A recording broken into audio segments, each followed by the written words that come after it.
Hey, welcome back, guys. Today, I'm finna do a reaction to when cops realize they're going to jail.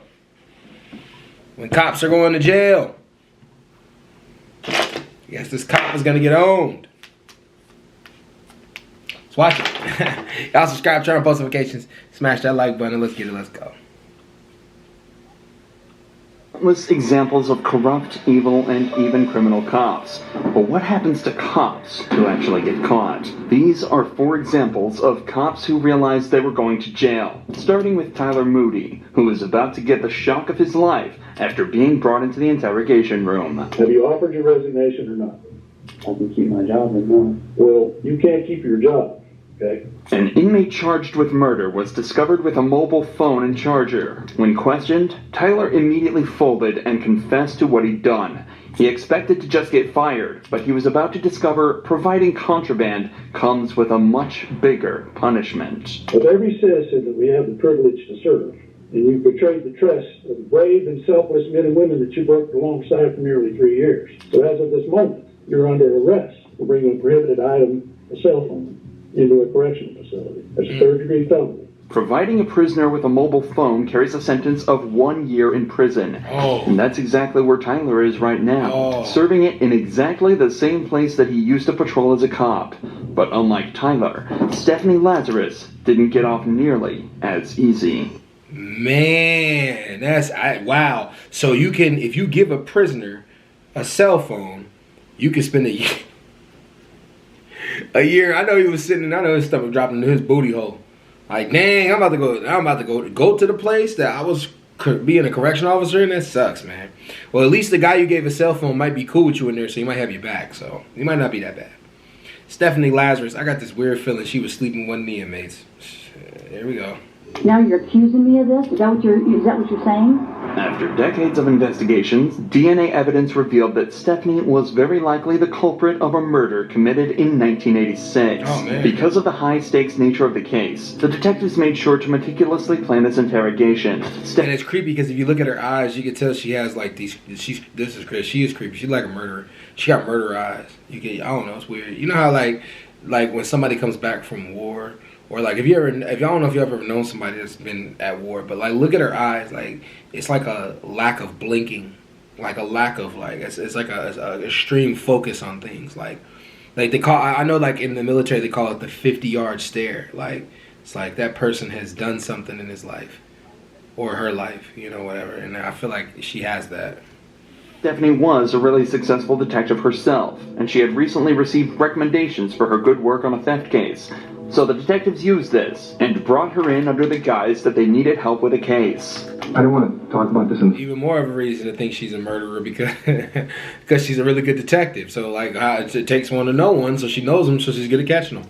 Well, because I don't know who people are listening, and if we go to my site, everybody's always wondering what everybody else is doing. Okay. An interrogation room is a strange place for such a conversation to take place, so to put her mind at ease, detectives told her this was the place they'd least be likely to be overheard, and as the case details were strictly confidential. Sherry Rasmussen's body had been found at her home after being shot 3 times. At the time, police suspected the murder was a result of a burglary gone wrong, but the case went cold when they couldn't identify the suspect.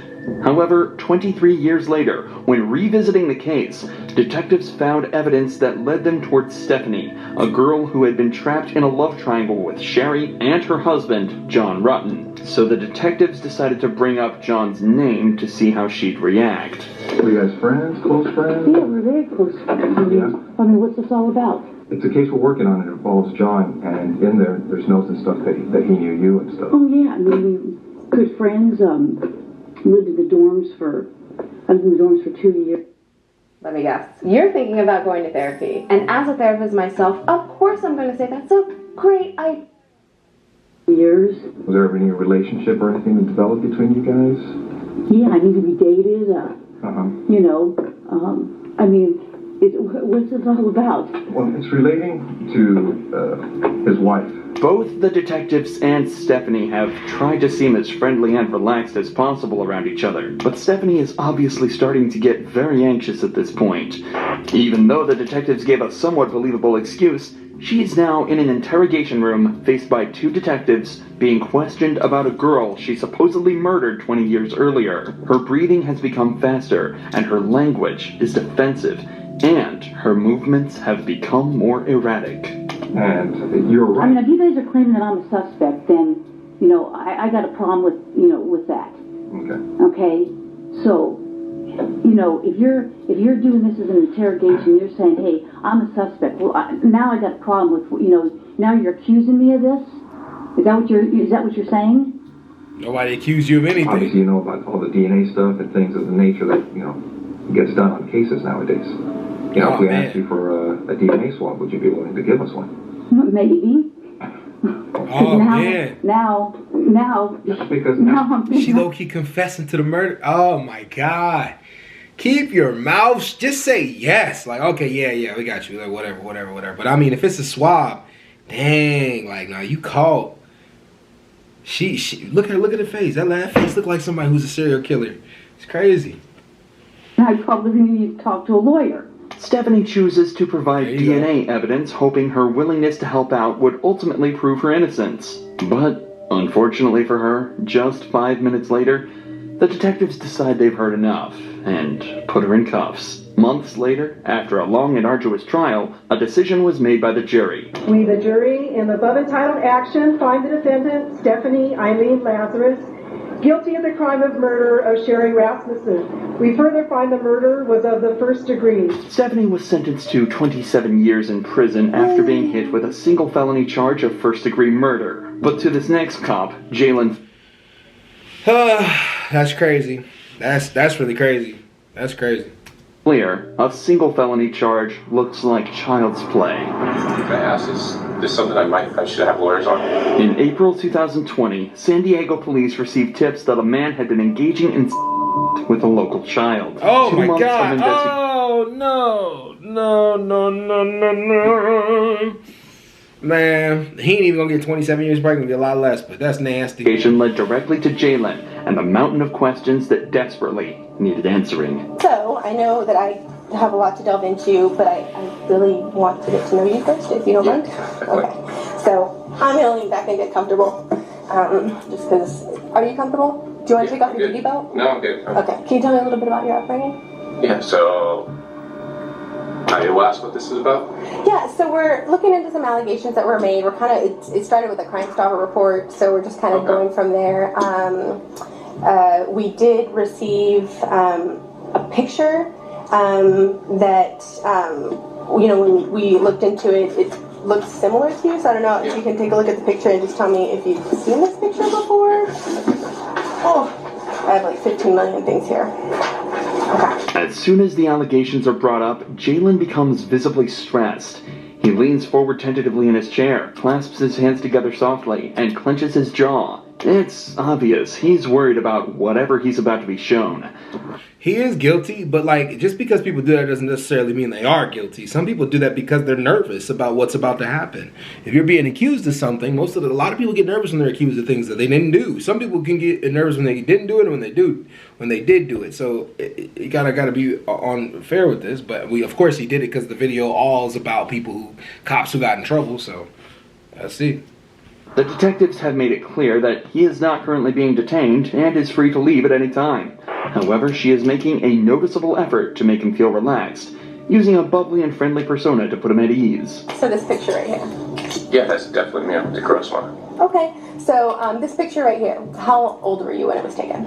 I don't know, 20? 20? Okay, cool. That makes it really easy. So as far as the picture, this photo came up in connection with some allegations about you communicating with a younger female on Snap.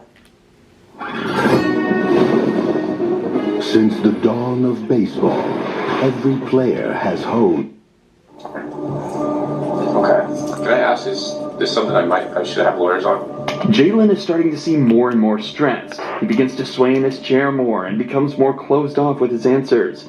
But the pressure he's feeling now is nothing compared to what the detective is about to lay on him. Oh, man. So, this, like I said, this photo was sent to this person, so they were in possession of it, and we can't find any connection or reason why this photo would end up with this particular person if it wasn't shared by someone you may know or yourself. I agree, yeah. My wife would have done it, so I don't want to know why she would share that. So. Well, along with the photo came some additional information about your personal life. Okay. And based on some of the information you shared with me today, it seems to add up. Okay. The account that shared the photo and the information was called J178211, a seemingly random selection of numbers, until you realize that 17 was his college baseball jersey number, 82 was his high school jersey number, and 2011 was the year he graduated in. If this account was operated by a so-called enemy of Jay, they'd sure done their research. Jay, I'll be very honest, I want to know the truth. Yeah, no, I never even heard of that account. Okay. Have you ever Clearly just lied. shared any images of your with anyone? Oh, man. Okay. And how many times would you say you've done that? A lot. Did you ever share any videos of you having with anyone? With anyone? No. I've always had personal videos of me and my wife. That was it. And my ex actually had one, but... Jalen then rightly decides that he's already answered enough of the detective's questions and asks him for a lawyer. However, unfortunately for him, he's quickly handed a search warrant, allowing the police to seize DNA, his phone, and his car. Police used this to gather a mountain of evidence against Jalen and, just a few weeks later, turned himself in. Jalen was charged with 20 felonies, including engaging in lewd acts with children under the age of 14, pandering children under 16, and engaging in the child under the age of 16. A few months later, he was sentenced to 12 years in prison. But this You got a shorter sentence. That's crazy, isn't it? Like, disturbing act doesn't even compare to the atrocities that Daniel Holtzclaw committed.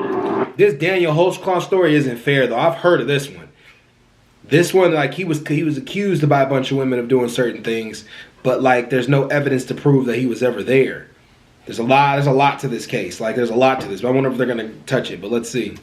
Daniel was brought in for interrogation after a report came in that he'd made an unlawful traffic stop and forced the female driver to remove her clothing and perform on him. What detectives didn't know was that this was just one of dozens of other crimes that Daniel would find himself accused of. So we have no misunderstanding because, and maybe I didn't key in on some things. I want you turn in your activity card, walk me through it all again. Turn my activity card, I leave out of station, turn off my computer, done for the night, head left, go west on 50th from Prospect. About a block down, I see a Grand Prix in the outside lane. I was in the inside lane, directly in front of me. Car swerved. At that time, I kind of fall behind of it. Lincoln, I didn't want to light it up at the stop sign, so I waited till it go forward and just lit it up just to the west. And then that's when I made the traffic stop. Daniel recounts his version of events from that night. Cops said that he didn't report on the stop dispatch, run a records check on the driver, or even let them know that he just logged off for the night. But Daniel just explains that everything happened so fast he just forgot to do all of that, and made the traffic stop off the grid. However, Daniel doesn't seem 100% sure while recounting this evening. He takes unusually long breaks between statements and speaks in incomplete sentences. The true reality of cases is that it's almost usually impossible to get a conviction as long as there was no video or photo evidence of the event. The victim barely ever has any ability to prove that the suspect did what they did, as in most places, they are innocent until proven guilty. This is likely why this turned out to be one of 36 charges eventually brought against Daniel, each more disgusting than the last. CSI is processing your car right now. Right. And when we stepped out, they found some pubic hairs right in here. Could they be yours? No, that's not, I didn't do anything right there. Did she? No. That's who you think they could be. No, it's not. No. Nothing of mine. Your pubes couldn't be right there? No. You seemed a little extra worried whenever you talked about seeing her boobies. You sure she just didn't flash it? I can't. She did not. I don't want to say I can't recall, but I'm pretty positive she didn't flash. I see a pair of titties. She went like this, but nothing as far as I'm going like crazy lifting the shirt. No, this whole situation and it's kind of scary. It is scary, and I don't want my rep to be. Everything's about in law enforcement. I don't know, 3 years on, I know that, but everything's about your rep. Absolutely. And I don't want this to fall on my rep. Unfortunately for Daniel, though, this absolutely would affect his rep, as the DNA tests on the hair found in the car came back as a perfect match. Oh, man. And statements given by his girlfriend directly contradicted his story. So after the interrogation, he was placed on administrative leave, but just 2 months later, 12 more women came forward with claims, and he was subsequently arrested. Verdict, count 1, battery. Defendant is guilty of the crime of battery and set punishment at 8 years. Count 2, procuring lewd exhibition. Not guilty of the crime of procuring lewd exhibition. Count 3, burglary in the first degree. Defendant is not guilty of the crime of burglary in the first degree, nor lesser included.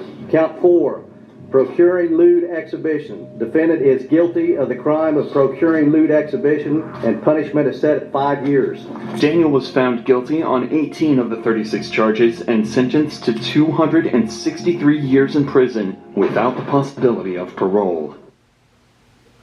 But if you guys look into the story, like, the family is still fighting to get him out, and like, you see how he was shaking, like because it's almost like,